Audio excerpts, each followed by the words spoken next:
नमस्कार, मी सुनीता. स्वागत आहे तुमचं माझ्या यूट्यूब चॅनलमध्ये. तर आज आपण साधे सोपे पण विधीनुसार लक्ष्मीपूजन कसे करावे हे पाहणार आहोत. तर चला व्हिडिओला सुरुवात करूया. तर इथे मी अशी पूजेची मांडणी करून घेतली आहे. पूजेची मांडणी करण्या अगोदर जागा स्वच्छ पाण्याने पुसून घेतली आहे. पाण्यात हळद टाकून पुसून घेतली आहे. त्यानंतर चौरंगावर लाल कापड अंतरले आहे, कारण लक्ष्मीला लाल वस्त्र प्रिय आहे, म्हणून लाल कापडच अंतरायचे आहे. त्यानंतर इथे मी तांदळाचे स्वास्तिक काढले आहे आणि त्याच्यावर कलश ठेवला आहे. या कलशामध्ये आपल्या नारळाला पोचेल इथपर्यंत पाणी भरायचे आहे. एक सुपारी, पैसा, फूल आणि हळदी कुंकू यामध्ये टाकायचं आहे. त्यानंतर आंब्याची पाने किंवा तुमच्याकडे खाऊची पाने असतील तर तुम्ही ती सुद्धा ठेवू शकता आणि त्याच्यावर नारळ ठेवायचा आहे. त्यानंतर इथे मी माता लक्ष्मीचा फोटो घेतला आहे. तुमच्याकडे मूर्ती असेल तर तुम्ही मूर्ती सुद्धा घेऊ शकता आणि माता लक्ष्मी कमळामध्ये बसलेली असावी, माता लक्ष्मी उभी नसावी. माता लक्ष्मीची उभी मूर्ती घेतली तर आपल्या घरात लक्ष्मी स्थिर राहत नाही, पैसा टिकत नाही. म्हणून नेहमी घेताना मूर्ती किंवा फोटो माता लक्ष्मीचा कमळामध्ये बसलेला घ्यायचा आहे. आता एक फूल घ्यायचं आहे आणि एका फुलाने या सर्व वस्तूवर आपल्याला पाणी शिंपडून घ्यायचे आहे, म्हणजे आपल्या या सर्व वस्तू शुद्ध होतात. त्यानंतर इथे मी 2 समया ठेवल्या आहेत, परंतु त्या डेकोरेशनसाठी ठेवल्या आहेत. आणि एक पितळेची समई तेल वात घेऊन ठेवली आहे, पण मी ती आत्ताच प्रज्वलित करणार नाही. आपला हात वगैरे लागतो आणि मी नंतर ती प्रज्वलित करणार आहे. त्यानंतर आता आपल्याला असं एक ताम्हण घ्यायचं आहे आणि उजव्या हातावर डाव्या हाताने पळीभर पाणी घ्यायचं आहे आणि अगोदर ते ताम्हणात सोडायचं आहे. आपल्याला आचमन करायचं आहे. आता पाणी घ्यायचं आहे आणि ओम केशवाय नमः पाणी प्यायचं आहे. ओम माधवाय नमः, ओम नारायण नमः 3 वेळा पाणी प्यायचं आहे. त्यानंतर आता 4थ्या वेळेस पाणी हातावरून सोडायचे आहे. ओम गोविंदाय नमः, ओम विष्णवाय नमः. आचमन केल्यामुळे आपल्या मनाची व शरीराची शुद्धी होते, त्यामुळे आचमन करावे. आता आपण कलशाला हळदी कुंकू वाहणार आहोत. तर इथे मी लक्ष्मीच्या उजव्या बाजूला कलशाची स्थापना केली आहे आणि कलशावर स्वास्तिक चिन्ह काढले आहे. कुंकवाने स्वास्तिक चिन्ह काढायचे आहे आणि 5 पट्टे हळदीचे, 5 पट्टे कुंकवाचे सुद्धा लावायचे आहेत. नंतर इथे मी गाईच्या शुद्ध तुपाचे निरंजन घेतले आहे. आता हे निरंजन आपल्याला लावून घ्यायचे आहे. पूजेची सुरुवात करण्या अगोदर एक तरी दिवा आपला लावलेला असावा. त्यानंतर आता दिव्याला हळद, कुंकू, अक्षदा आणि एक फूल व्हायचे आहे आणि अग्नीच्या साक्षीने आपण या पूजेची सुरुवात करणार आहोत, त्यामुळे दिव्याला प्रार्थना करायची आहे. हे दीपदेवता, माझी पूजा पूर्ण होईपर्यंत असाच अखंड तेवत राहा आणि नमस्कार करायचा आहे. त्यानंतर इथे लक्ष्मी मातेसमोरच विड्याची जोडपाने घेतली आहेत आणि 4 पाने ठेवून घ्यायची आहेत. त्यानंतर याच्यात अक्षदा ठेवायच्या आहेत. हळदी कुंकू वाहून घ्यायचे आहे. तर इथे आपण काही देवांची स्थापना करणार आहोत, म्हणून हे असं सुरुवातीला पानावर अक्षदा, हळद कुंकू ठेवून वाहून घ्यायचं आहे. आणि त्यानंतर आपल्याला आपल्या देवाऱ्यातील गणपती बाप्पांची मूर्ती ताम्हणामध्ये घ्यायची आहे. कोणत्याही पूजेचा आरंभ करण्याच्या अगोदर गणपती बाप्पांच्यासाठी प्रार्थना केली जाते, गणपती बाप्पांची पूजा केली जाते. गणपती बाप्पांचा पहिला मान असतो, म्हणून सुरुवातीला आपण गणपती बाप्पांची पूजा करणार आहोत, गणपती बाप्पांचा अभिषेक करणार आहोत. त्यानंतर आता या गणपती बाप्पांच्या मूर्तीवर 3 पळ्या पाण्याच्या, 3 पळ्या पंचामृताच्या, वक्रतुंड महाकाय सूर्यकोटी समप्रभ निर्विघ्नं कुरु मे देवो सर्व कार्येषु सर्वदा असा गणपती बाप्पांचा जो तुम्हाला येत असेल तो मंत्र म्हणायचा आहे. आणि आता गणपती बाप्पांची मूर्ती पाण्याने स्वच्छ धुवून व पुसून घ्यायची आहे आणि इथे पहिल्या विड्यावर ठेवायचे आहे। त्यानंतर इथे माझ्याकडे श्रीयंत्र आहे आणि मी आजच या श्रीयंत्राची स्थापना केली आहे, याला अभिषेक केला आहे, त्यामुळे मी या श्रीयंत्राचा अभिषेक करणार नाही। जर तुमच्याकडे श्रीयंत्र असेल तर तुम्ही गणपती बाप्पांना जसा आपण पाणी आणि पंचामृताचा अभिषेक केला त्या पद्धतीने तुम्ही अभिषेक करून घ्यावा। अभिषेक करताना मंत्र म्हणायचा आहे, सर्व मंगल मांगल्य शिवे सर्वार्थ साधिके शरण्य त्र्यंबके गौरी नारायणी नमोस्तुते असा मंत्र म्हणून हे यंत्र ठेवायचे आहे। जर तुमच्याकडे श्रीयंत्र नसेल तर तुम्ही यंत्र म्हणून सुपारी सुद्धा घेऊ शकता आणि इथे स्थापना करू शकता। त्यानंतर आता आपण कुबेराची स्थापना करणार आहोत। कुबेरांची स्थापना करण्यासाठी मी इथे सुपारी घेतली आहे। माझ्याकडे कुबेर यंत्र नाही, तुमच्याकडे जर कुबेर यंत्र असेल तर तुम्ही कुबेर यंत्र अवश्य घ्या। त्यानंतर आता 3 वेळा पाणी सोडायचे आहे। 3 पळ्या पंचामृत घालायचे आहे। 3 पळ्या पाणी घालायचे आहे। ओम श्री कुबेराय नमः, ओम श्री कुबेराय नमः। आता हे सुद्धा आपल्याला स्वच्छ धुवून घ्यायचं आहे आणि श्रीयंत्राच्या शेजारी 3ऱ्या विड्यावर स्थापना करायची आहे। त्यानंतर आता मी इथे सर्व देवांची स्थापना करायची आहे म्हणून मी इथे अजून एक सुपारी घेतली आहे। आता ही सुपारी सुद्धा आपल्याला 3 पळ्या पाणी घालून शुद्ध करून घ्यायची आहे। ओम सर्व देवताय नमः, ओम सर्व देवताय नमः।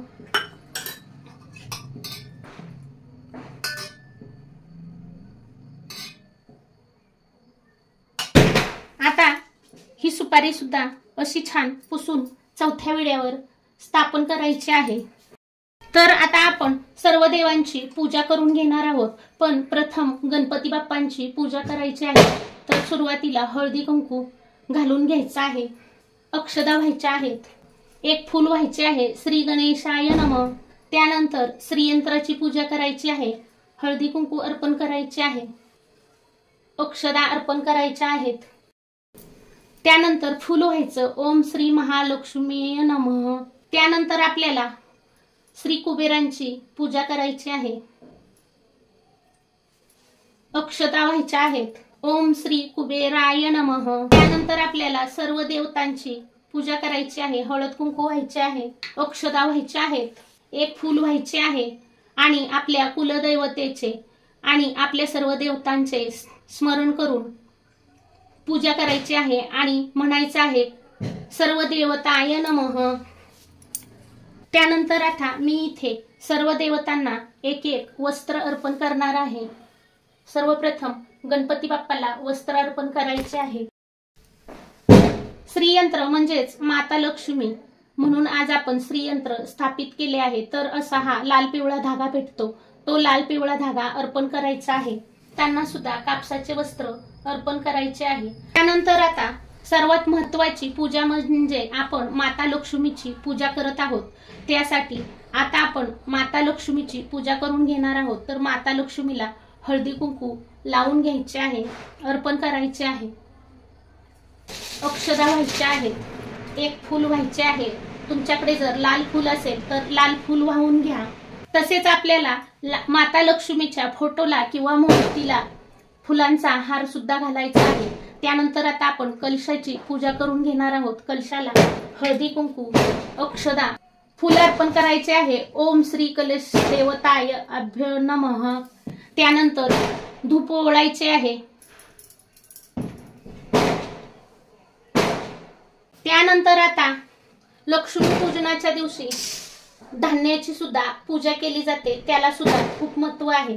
तर इथे मी चौरंगासमोर पाटावर वस्त्र हंतरून घेतले आहे आणि त्याच्यावर आता तांदळाची रास घालणार आहे आणि इथे सुगड घेतली आहे। 5 सुगड घेतं तर कोणी 7 सुगड घेतं, मी इथे 5 सुगड घेतली आहेत आणि काही सुगड मध्ये धान्य घेतले आहे, गहू, तांदूळ, ज्वारी आणि त्यानंतर एकामध्ये नाणी घेतली आहेत, तर एका सुगडमध्ये लहाया आणि बत्तासे घेतले आहेत. त्यानंतर इथे आपले जे सोन्याचे दागिने आहेत ते सुद्धा या पूजेमध्ये मांडायचे आहेत. त्यानंतर या पूजेमधील सर्वात महत्त्वाची वस्तू म्हणजे आपली केरसुनी. जर तुमच्याकडे जी काही छोटी मोठी केरसुनी असेल ती सुद्धा मांडून घ्यायची आहे. त्यानंतर आता इथे आपल्याला माता लक्ष्मी समोर एक विडा ठेवून द्यायचा आहे.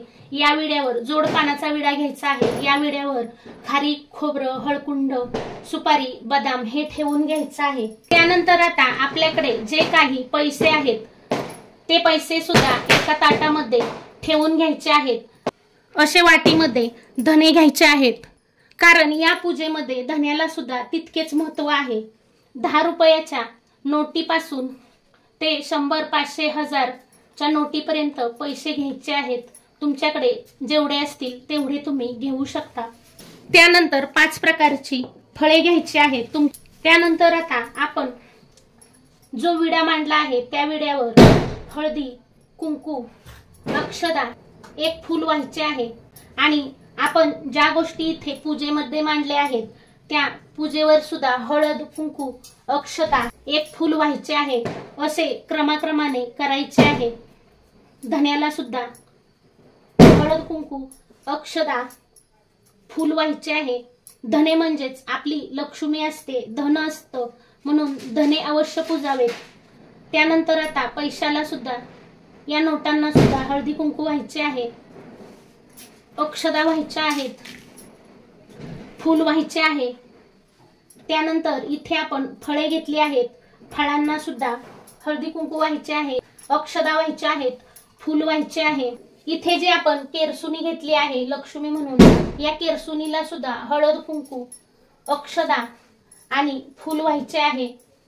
या सुगडमध्ये आपण जी 3 प्रकारची धान्ये, नाणे आणि लहाया बत्तास्या घेतल्या आहेत त्याच्यावर सुद्धा हळद कुंकू वाहून घ्यायचे आहे, अक्षदा वाहून घ्यायच्या आहेत, एक एक फूल वाहून घ्यायचे आहे.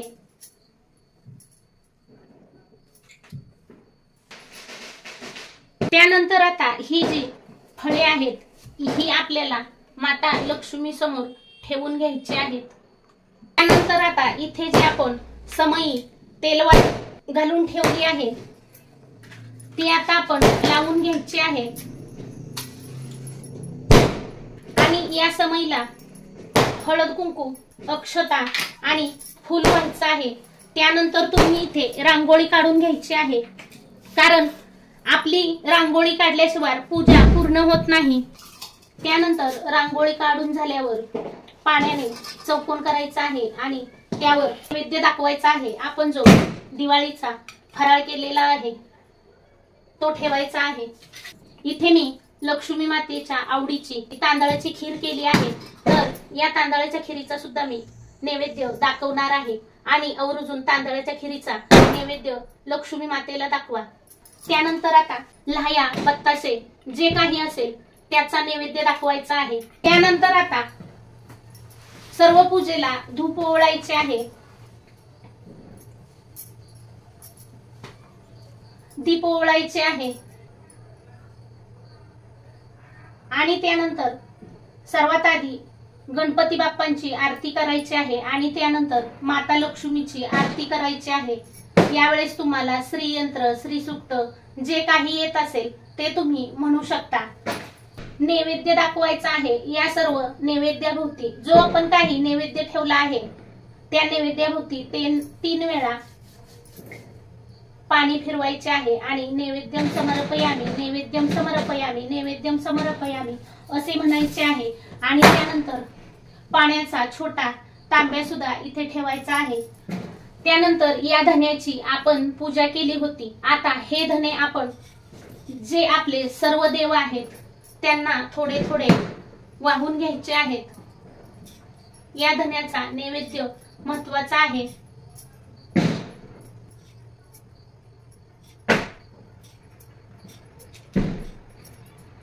त्यानंतर या पूजेमध्ये अत्तराचे सुद्धा खूप महत्व आहे, म्हणून अत्तर सुद्धा घ्यायचे आहे आणि सर्व देवांना लावून घ्यायचे आहे.